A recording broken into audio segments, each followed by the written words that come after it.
नमस्कार दोस्तों, स्वागत है आपका हमारे YouTube channel study with philosopher Baba में।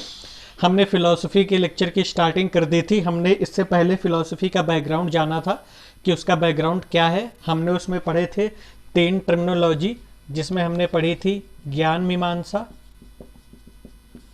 तत्व मीमांसा और नीति मीमांसा।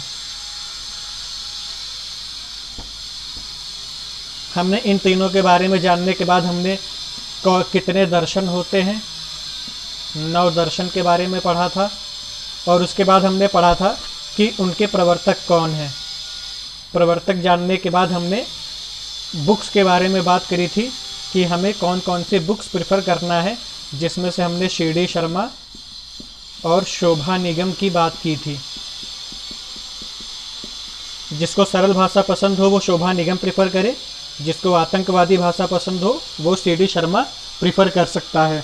तो हमने इतनी बात की थी। उसके बाद हमने बात करा था कि हम इसके बाद आएंगे नास्तिक दर्शन पर शुरुआत करेंगे। आज हम नास्तिक दर्शन की शुरुआत करने वाले हैं,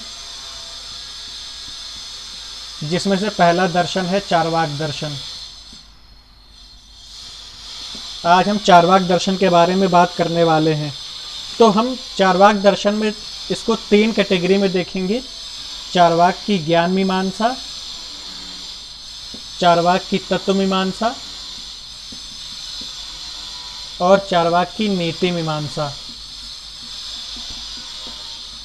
अगर हम बात करें तो चार्वाक की जो ज्ञान मीमांसा है वो है प्रत्यक्षवादी,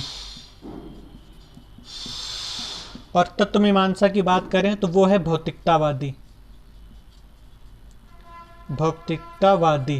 और नीति मीमांसा की बात करें तो वो है सुखवादी। इसको लिख के चलते रहें साथ में, क्योंकि ये बहुत ही इंपॉर्टेंट कॉन्सेप्ट है। चार्वाक दर्शन पहली फिलॉसफी है। तो इसमें हम बात करेंगे कि ज्ञान मीमांसा, तत्व मीमांसा, नीति मीमांसा की। हमने बात करा था कि जिस भी दर्शन में हमें ये तीनों चीज़ें दिख जाती हैं तो उसे हम कहते हैं कंप्लीट फिलॉसफी। उसे हम कंप्लीट फिलॉसफी कहते हैं, यानी कि संपूर्ण दर्शन कहते हैं। और हमने बात करा था कि कुछ दर्शन ऐसे भी हैं जिनमें हमें ज्ञान मीमांसा तो मिलती है लेकिन तत्व मीमांसा नहीं मिलती है। किसी में तत्व मीमांसा मिलती है तो ज्ञान मीमांसा नहीं मिलती है। किसी में दोनों मिलता है तो नीति मीमांसा नहीं मिलती है। नीति मीमांसा मिलती है तो ये दोनों का अभाव। तो चार्वाक फिलोसफी की अगर बात करें तो इसकी जो ज्ञान मीमांसा है प्रत्यक्षवादी है। ज्ञान मीमांसा में हमने बात करा था कि इसमें उन प्रश्नों पर विचार किया जाता है जो ज्ञान से संबंधित हैं, जैसे ज्ञान क्या होता है, ज्ञान कैसे प्राप्त होता है, ये सारी चीज़ें। उसके बाद तत्व मीमांसा में हमने बात की थी कि किसकी वास्तविक सत्ता है।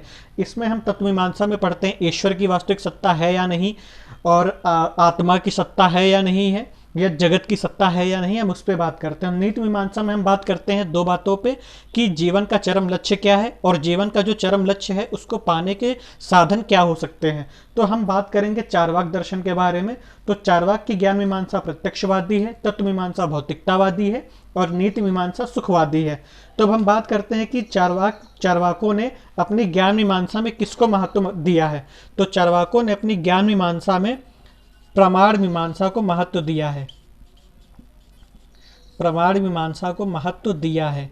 इन्होंने ना तो ख्यातिवाद को दिया महत्व, दिया और ना ही प्रामाण्यवाद को ही महत्व दिया। इन्होंने इन दोनों को महत्व नहीं दिया, सिर्फ प्रमाण मीमांसा पर विचार किया इन्होंने। और प्रमाण मीमांसा में भी किस पर? प्रत्यक्ष पर। प्रमाण मीमांसा में भी किस पर? प्रत्यक्ष पर इन्होंने विचार दिया था अपना। अगर हम बात करें तो हर फिलॉसफी में हमें ये 3 चीज़ें देखने को मिलती हैं, लेकिन ये सामान्य सा जो नियम है इन तीनों का, जिससे कंप्लीट फिलॉसफी बनती है, वो केवल एक संप्रदाय में भंग होता है। एक संप्रदाय में भंग होता है, वो संप्रदाय है जैन दर्शन। वो दर्शन है जैन दर्शन।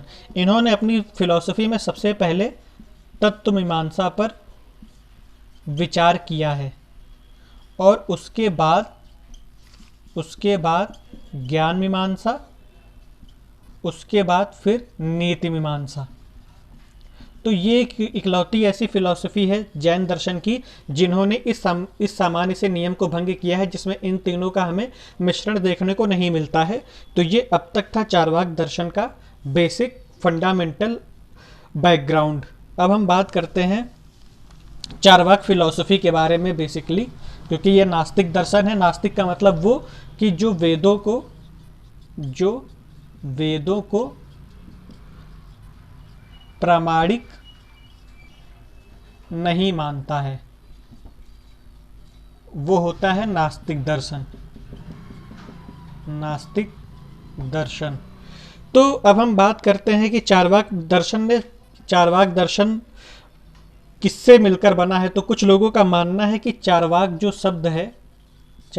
शब्द है ये चर्व धातु से मिलकर बना है, जिसका मतलब होता है चबाना या खाना पीना।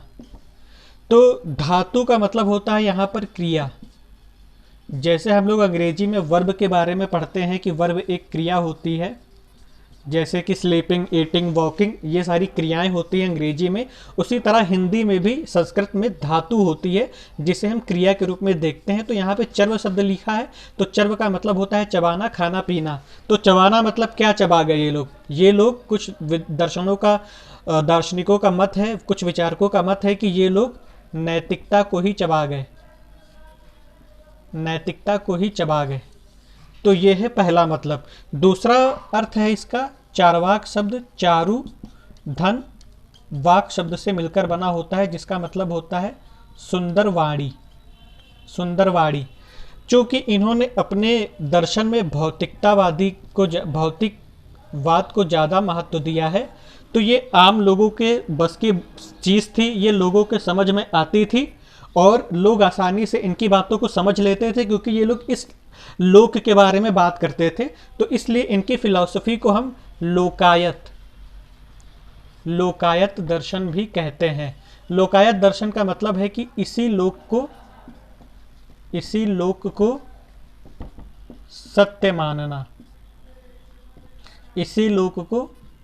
सत्य मानना, इसे कहते हैं लोकायत दर्शन। और ये आम लोगों में सबसे ज़्यादा फेमस हुआ। चार्वाकों की जो फिलॉसफी थी ये आम लोगों में ज़्यादा फेमस हुआ, क्योंकि ये लोग भौतिकवाद को महत्व देते थे। ये कहते थे कि खाओ पियो मौज करो, ऐश करो, यही एक ज़िंदगी मिली है, इस दोबारा ज़िंदगी नहीं मिलने वाली है। तीसरा है, कुछ लोग कहते हैं कि चार्वाक जो है एक व्यक्ति का नाम था। चार्वाक जो है एक व्यक्ति का नाम था और उसके नाम के बाद ये परंपरा चल पड़ी जिसे चार्वाक कहा जाता है। लेकिन कुछ विचारक हैं जो ये मानते हैं कि इसका अन्य नाम जो है बृहस्पति से रिलेटेड है, इसे हम वाचस्पत्य दर्शन भी कहते हैं। इसके पीछे कुछ लोग कहानी मानते हैं कि देवताओं और असुरों में हमेशा संघर्ष चलता रहता था। तो देवताओं ने सोचा कि कोई ऐसी चीज़ होनी चाहिए जो असुरों को उसमें लिप्त रख दे और इससे हम संघर्ष से बच सके। तो ये लोग देवताओं के गुरु जो थे बृहस्पति, ये देवता उनके पास गए और उनसे बताया कि असुरों से हमारा कॉन्फ्लिक्ट है, तो कुछ ऐसा जो है उपाय बताओ जिससे कि असुर जो है अपने में ही लिप्त रहे। तो बृहस्पति ने एक ऐसा दर्शन खोजा जो कि खाओ पियो मौज करो की नीति पे आधारित था।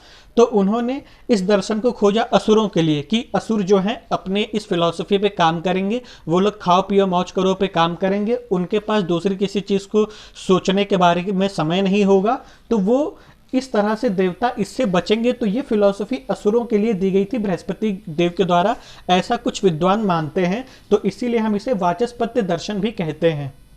तो आई होप कि आपको इतना समझ में आ गया होगा चार्वाक के बारे में कि चार्वाक शब्द कैसे पड़ा, हमने उसके बारे में ब्रीफली चर्चा कर ली है। अब हम बात करते हैं कि चार्वाकों के बारे में हमें पता कैसे चलता है। तो चार्वाकों के बारे में हमें पता चलता है उनके विरोधियों के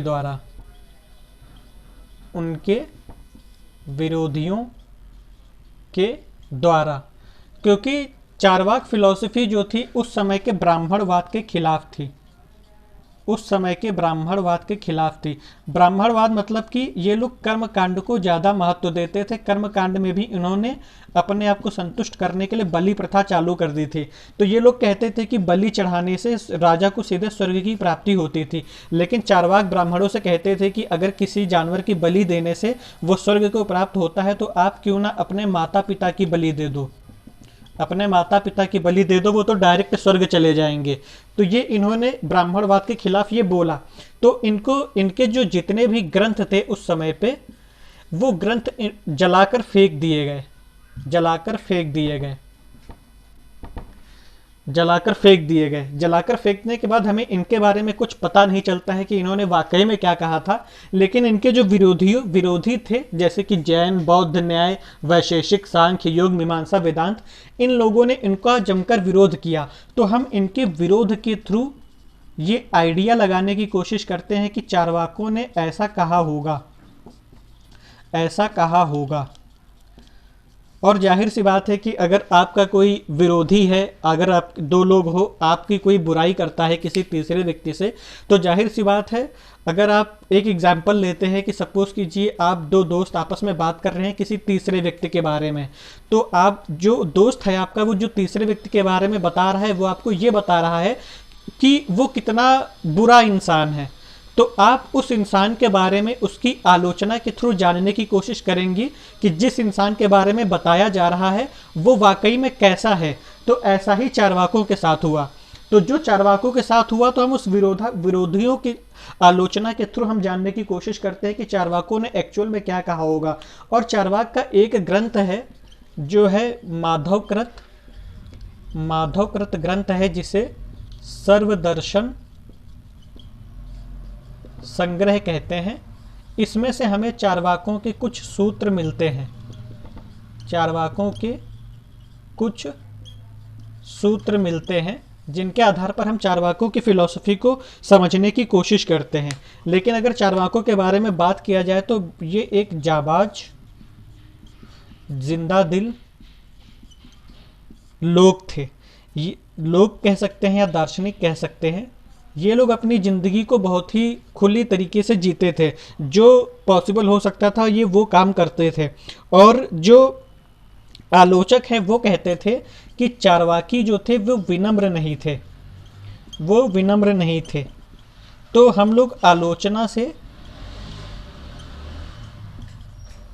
जानने की कोशिश करते हैं कि चार्वाकों ने क्या कहा होगा। तो ये है हमारा जो है चार्वाकों के बारे में, कि हम कैसे जानते हैं इनके बारे में। और जो जानते हैं वो भी अधूरा जानते हैं, पूरा कुछ भी नहीं पता हम लोगों को। तो जो अधूरा जानते हैं वो हम आगे डिस्कस करेंगे कि वो अधूरा हम कैसे जानते हैं और क्या आलोचना की गई थी चार्वाकों की। तो चार्वाक जो हैं, चार्वाकों को दो कैटेगरी में डिवाइड किया गया, एक धूर्त चार्वाक और एक सुशिक्षित चार्वाक। धूर्त चार्वाक वो आते हैं, इनमें वो लोग आते हैं जो सुखों में गुणात्मक भेद नहीं मानते। और सुशिक्षित चार्वाक में वो लोग आते हैं जो सुखों में गुणात्मक भेद मानते हैं। अभी आप केवल इंट्रोडक्शन के लिए जान लीजिए इसके बारे में। हम चार्वाक की नीति मीमांसा में बात करेंगे जो कि सुखवादी है, उसमें हम बात करेंगे। अब हम बात करते हैं कि ज्ञान मीमांसा के बारे में, इनकी ज्ञान मीमांसा के बारे में बात करते हैं। चार्वाकों की जो ज्ञान मीमांसा है उसमें इन्होंने प्रमाण मीमांसा को ज़्यादा महत्व दिया है। हमने बताया ही था कि प्रमाण कितने होते हैं, प्रमाण 6 होते हैं, 6 प्रमाण होते हैं। अभी उनके बारे में हम डिस्कस करेंगे। 6 प्रमाण होते हैं। और इसमें जो सुशिक्षित चार्वाक हैं, इसमें जेएस मिल की कैटेगरी के लोग आते हैं, जेएस मिल की कैटेगरी के लोग आते हैं। तो इन्होंने प्रमाण मीमांसा पे इन्होंने बात किया। इसमें हम ये देखेंगे कि इन्होंने कौन कौन से प्रमाण माने हैं और कौन से नहीं। तो अगर हम इसकी बात करें तो चार्वाकों ने प्रत्यक्ष प्रमाण को ही स्वीकार किया है, प्रत्यक्ष प्रमाण को ही स्वीकार किया गया है। प्रत्यक्ष शब्द 2 शब्दों से मिलकर बना है, प्रतिधन अच्छ। प्रतिधन अच्च का मतलब होता है कि आंख के सामने, आंख के सामने जो भी हमें आंखों के सामने दिखाई दे उसे हम प्रत्यक्ष कहते हैं। अगर आतंकवादी भाषा में कहें तो इंद्रियों से सन्निकर्ष, इंद्रियों से सन्निकर्ष, इंद्रियों व वस्तु के सन्निकर्ष से प्राप्त ज्ञान, ये प्रत्यक्ष है आतंकवादी भाषा में। लेकिन सिंपल सरल भाषा में समझें कि जो आंख के सामने है वो प्रत्यक्ष है। तो अब हम बात करते हैं कि हम किसी भी दर्शन की आलोचना या फिर उसकी तुलना हम किस दर्शन से करते हैं, तो उसके आधार में है न्याय दर्शन। इसका कारण है न्याय दर्शन की जो ज्ञान मीमांसा है, न्याय दर्शन की जो ज्ञान मीमांसा है वो शिखर पर है, वो शिखर पर है। इसके मुकाबले किसी भी दर्शन की ज्ञान मीमांसा उतनी मजबूत नहीं है जितनी कि इनकी है। इसीलिए हम न्याय दर्शन को आधार बनाएंगे, न्याय दर्शन को आधार बनाएंगे किसी भी दर्शन की आलोचना करने के लिए या किसी भी दर्शन को समझने के लिए। तो अभी हम बात कर रहे थे कि चार्वाकों ने ज्ञान मीमांसा में प्रमाण मीमांसा को महत्व दिया है और प्रमाण मीमांसा में भी प्रत्यक्ष को। तो ये जो प्रत्यक्ष है ये पाश्चात्य दर्शन में अनुभववाद और बुद्धिवाद के नाम से जाना जाता है। ज्ञान प्राप्त करने के केवल दो ही रास्ते होते हैं, या तो हम उसे बुद्धि से समझें या तो हम उसे अनुभव कर लें। तो हम इस, और तीसरा होता है रहस्यवाद। लेकिन रहस्यवादी भी कहते हैं कि हम अनुभव को महत्व देते हैं। तो ये पाश्चात्य दर्शन में हो गया कि ज्ञान प्राप्त करने के दो ही साधन है, या तो अनुभव या तो बुद्धि। और रहस्यवादी कहते हैं कि हम भी अनुभव को महत्व देते हैं। अब हम बात करते हैं कि चार्वाकों का कौन सा पक्ष मजबूत है और कौन सा पक्ष कमजोर है। तो चार्वाकों का जो खंडन पक्ष है, खंडन पक्ष जो है वो बहुत ही मजबूत है। लेकिन जो मंडन पक्ष है, मंडन पक्ष मतलब स्थापना पक्ष, अपने दर्शन को स्थापित करने के लिए जो तर्क दिए गए वो कमजोर हैं। तो जितने भी और दार्शनिक हैं उन्होंने इनकी स्थापना पक्ष को ही आधार बनाया इनकी आलोचना करने के लिए, जबकि इनके खंडन पक्ष को नहीं बनाया। जाहिर सी बात है, हम लोग आम जीवन में भी देखते हैं कि लोग किसी भी व्यक्ति को तभी मारने की कोशिश करते हैं जब वो कमज़ोर होता है। अगर ताकतवर इंसान हो तो उसकी तरफ जाएंगे भी नहीं और कहेंगे कि हमने उसे माफ़ कर दिया। तो इस तरह की बात इनके साथ है। तो मंडन पक्ष में इनसे गलती क्या हुई कि ये केवल एक ही प्रमाण को मानते हैं, एक ही प्रमाण को मानते हैं, वो है प्रत्यक्ष प्रमाण है। और ये लोग कहते थे कि प्रत्यक्षम एव एकम प्रमाणम, यानी प्रत्यक्ष ही एक प्रमाण है। ये इनके दर्शन का केंद्र बिंदु है, ये इनके दर्शन का केंद्र बिंदु है। तो अब हम बात करते हैं इनके महत्वपूर्ण पक्ष के बारे में कि इन्होंने आलोचना किसकी की है या खंडन किसका किया है। तो महत्वपूर्ण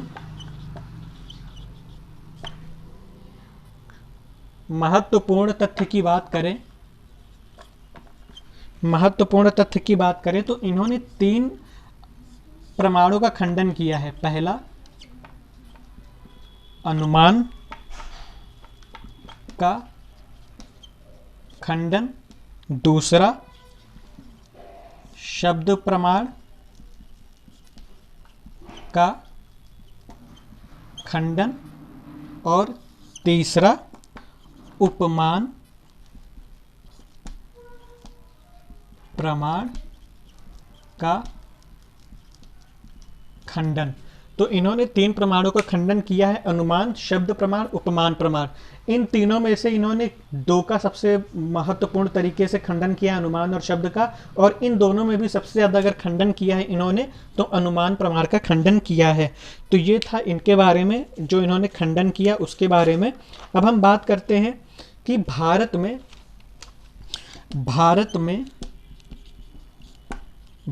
में आत्मा, मन, बुद्धि, इनको अलग अलग माना गया है, इनको अलग अलग माना गया है। तो आत्मा को भारत में कहते हैं ज्ञान का स्रोत है। आत्मा ज्ञान का स्रोत है, इसमें ज्ञान बहुत ज़्यादा मात्रा में भरा पड़ा है। और मन को कहते हैं छठी इंद्रिय, छठी इंद्रिय।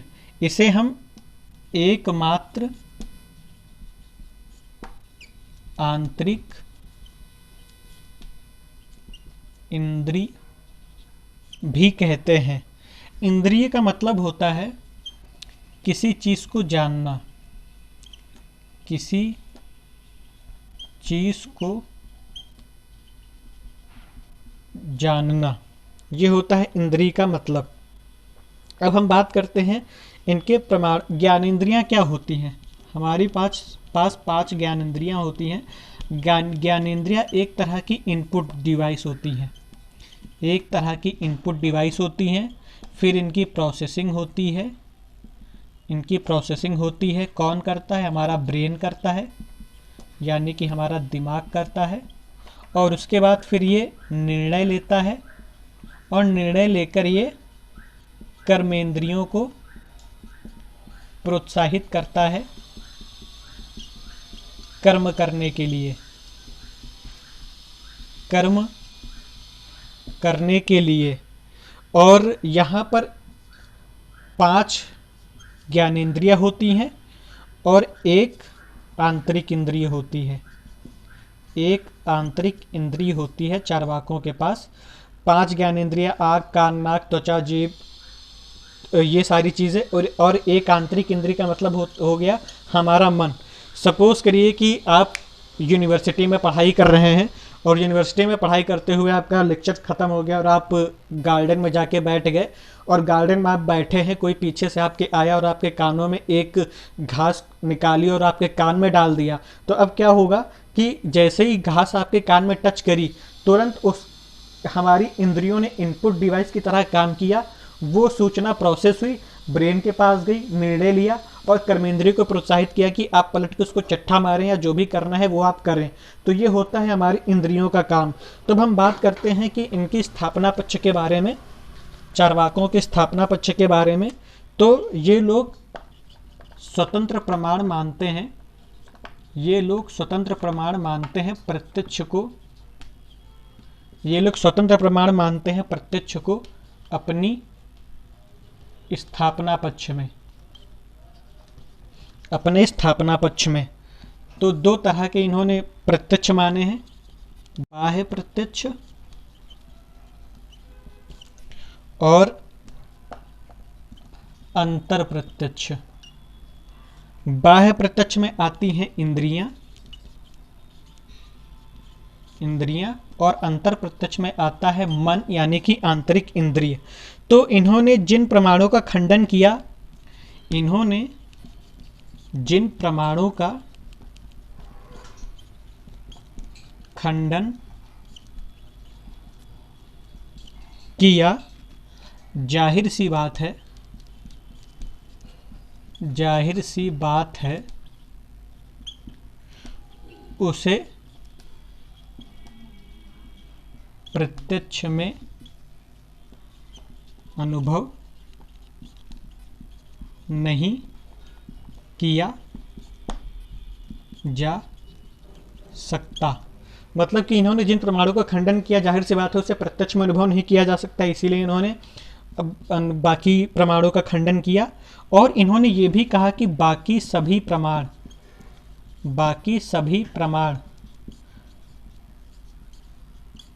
प्रत्यक्ष पर ही निर्भर होते हैं, प्रत्यक्ष पर ही निर्भर होते हैं।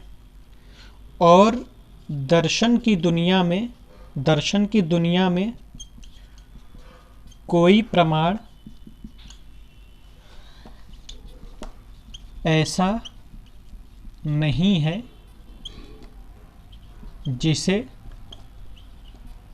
काटा ना जा सके, काटा ना जा सके।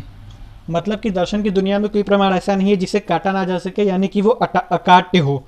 तो इसके जितने भी प्रमाण हैं दर्शन की दुनिया में, भारतीय दर्शन में स्पेशली जितने भी प्रमाण हैं, सारे प्रमाणों को खारिज किया जा सकता है, खारिज किया जा सकता है। दर्शन की दुनिया में जितने भी प्रमाण हैं उनको खारिज किया जा सकता है, क्योंकि बुद्धि के बिना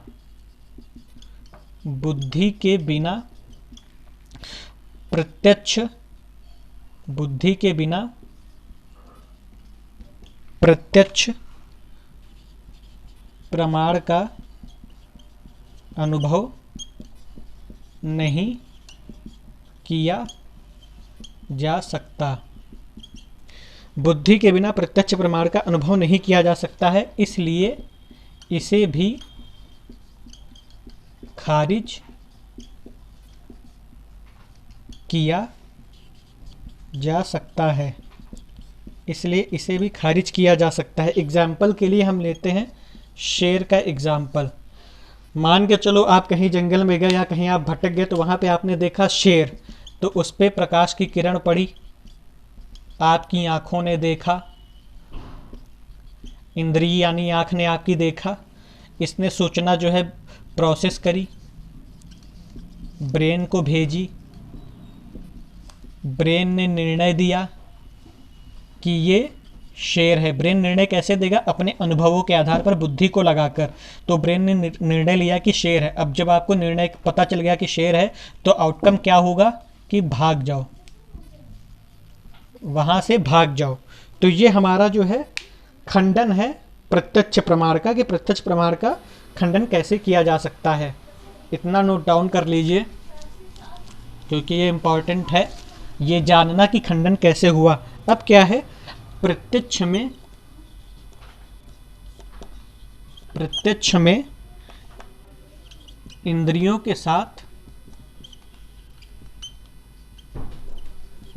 के साथ बुद्धि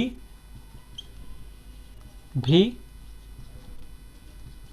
शामिल है। उसके बाद इंद्रियां जो होती हैं हमारी, इंद्रियां जो होती हैं वो टुकड़ों में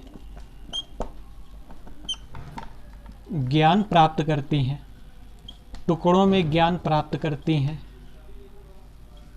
और उसे व्यवस्थित करने का काम, उसे व्यवस्थित करने का काम हमारा जो है बुद्धि करता है, बुद्धि या कह लें दिमाग करता है, दिमाग करता है। जैसे कि मान के चलो हम एक एग्जांपल लेते हैं शराब का। जब कोई व्यक्ति शराब पी लेता है, तो उसका जो दिमाग होता है वो वैसे काम नहीं करता जैसे कि वो सामान्य जीवन में करता है। मतलब कि अंग्रेज बन जाता है या प्रधानमंत्री भी बन सकता है। तो ये सारा काम हमारा इंद्रियां जो है बिखरे हुए टुकड़ों टुकड़ों में ज्ञान प्राप्त करते हैं, और उसे व्यवस्थित करने का काम हमारी बुद्धि या दिमाग करता है। तो चार्वाकों ने इस बात पर ही ध्यान नहीं दिया, और बाकी दर्शनों ने इसी बात पर इसी बात को आधार बनाया, और इस बात को आधार बनाकर चार्वाकों का जो सिद्धांत था उसका खंडन किया। अगर हम चार्वाकों की ज्ञान मीमांसा की बात करें, तो ज्ञान मीमांसा प्रत्यक्षवादी है और दर्शन की दुनिया में अपना एक महत्वपूर्ण स्थान रखती है, दर्शन की दुनिया में अपना एक महत्वपूर्ण स्थान रखती है। अब हम बात करते हैं भारतीय दर्शन में कौन कौन से प्रमाण शामिल हैं। भारतीय दर्शन में किस ने कौन कौन से प्रमाण माने। भारतीय दर्शन में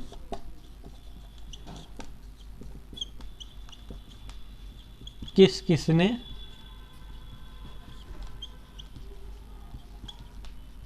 कौन से प्रमाण माने। तो ये हम एक चार्ट से समझेंगे, और इस चार्ट को रटना है। ये चार्ट मोस्ट इम्पॉर्टेंट है, क्योंकि ये आगे काम आएगा और इसी को रटना है। तो हम चार्ट बना लेते हैं। भारतीय भारतीय दर्शन का नाम, और इधर हम प्रमाण लिखते हैं प्रत्यक्ष, अनुमान, शब्द, उपमान, अर्थापत्ति और अनुपलब्धि।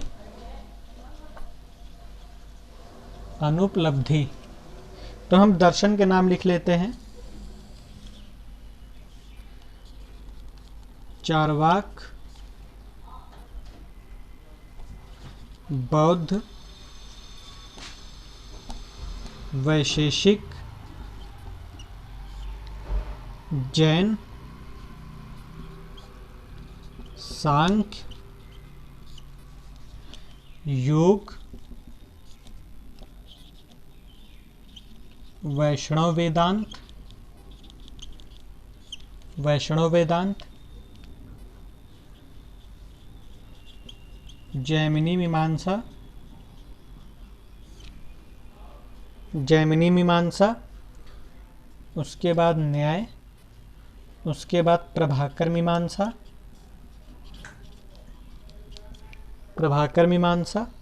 उसके बाद भट्ट मीमांसा, और उसके बाद अद्वैत वेदांत।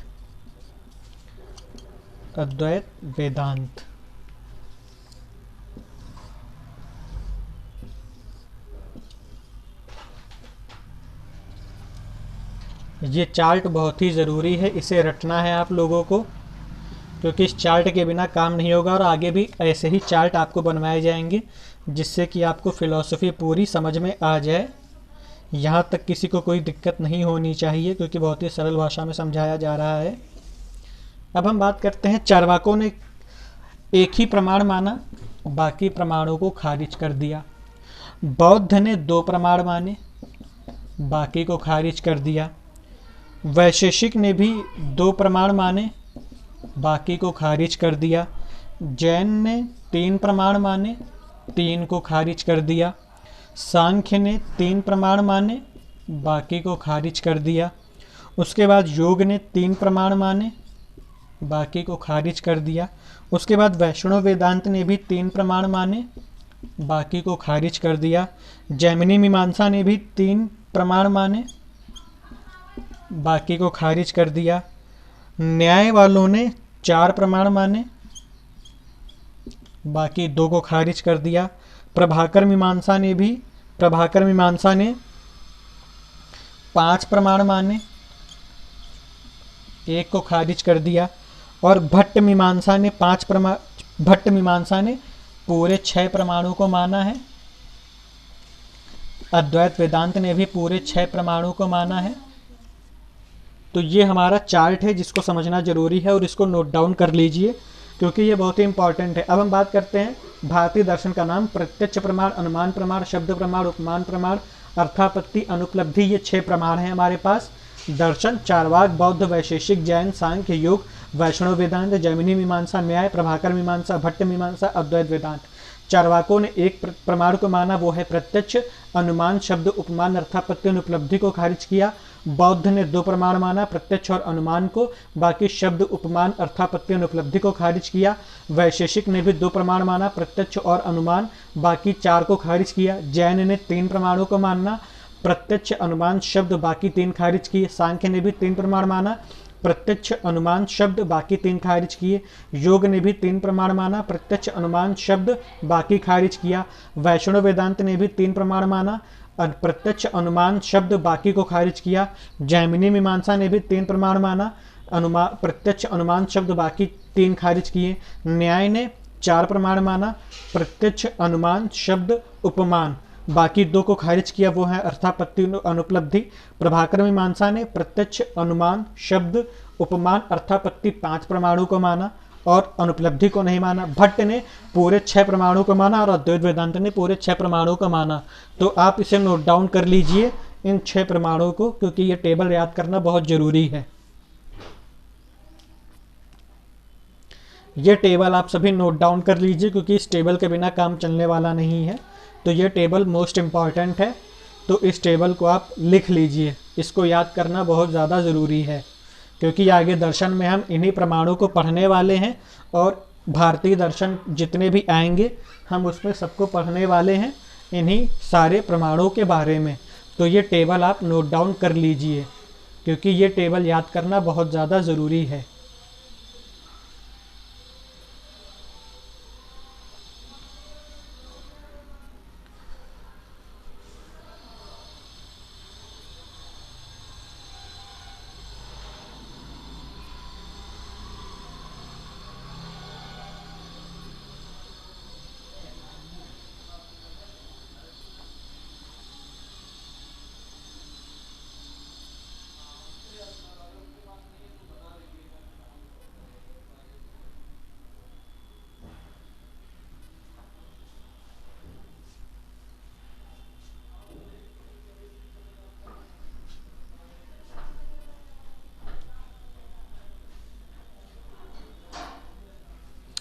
अब हम बात करते हैं इसको याद कैसे किया जाए। तो ये वैज्ञानिक तरीके से हमने टेबल बना लिया। अब हम समझते हैं इसको याद कैसे करना है, कैसे समझना है। तो अगर आपसे कोई पूछे कि एक परमाणु को मानता है तो वो है चार्वाक। कोई आपसे पूछे कि 6 परमाणु को मानता है तो भट्ट मीमांसा अद्वैत वेदांत। कोई पूछे 5 परमाणु को मानता है तो प्रभाकर मीमांसा। 4 परमाणु को कौन मानता है, न्याय मीमांसा।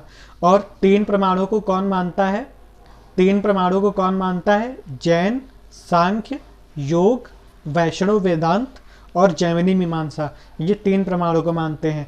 4 परमाणु को कौन मानता है, न्याय दर्शन। 5 परमाणु को कौन मानता है, प्रभाकर मीमांसा। और 6 भट्ट और अद्वैत वेदांत जो है ये 6 परमाणु को मानते हैं। इसको याद करना बहुत जरूरी है। 6 प्रमाण होते हैं 6। पहला है प्रत्यक्ष, दूसरा है अनुमान, तीसरा है शब्द, चौथा है उपमान, पांचवा है अर्थापत्ति, छठा है अनुपलब्धि। ये 6 प्रमाण हैं। तो आज के लिए बस इतना ही। अब हम आगे पढ़ेंगे कि चार्वाकों ने किस तरह से अनुमान प्रमाण का खंडन किया। अनुमान प्रमाण का खंडन करने के बाद उन्होंने कैसे शब्द प्रमाण का खंडन किया। शब्द प्रमाण का खंडन करने के बाद इन्होंने कैसे उपमान प्रमाण का खंडन किया। तो इन्होंने बेसिकली जो है इन 3 प्रमाणों में से 2 को सबसे ज़्यादा खंडित किया है, अनुमान को, शब्द को, और इन दोनों में भी सबसे ज़्यादा अनुमान प्रमाण को का खंडन किया है। तो आज के लिए बस इतना ही। मिलते हैं अगले सेशन में, उसमें हम समझेंगे कि कैसे इन्होंने प्रमाणों का खंडन किया है। तब तक के लिए धन्यवाद और इसको याद करते रहिए।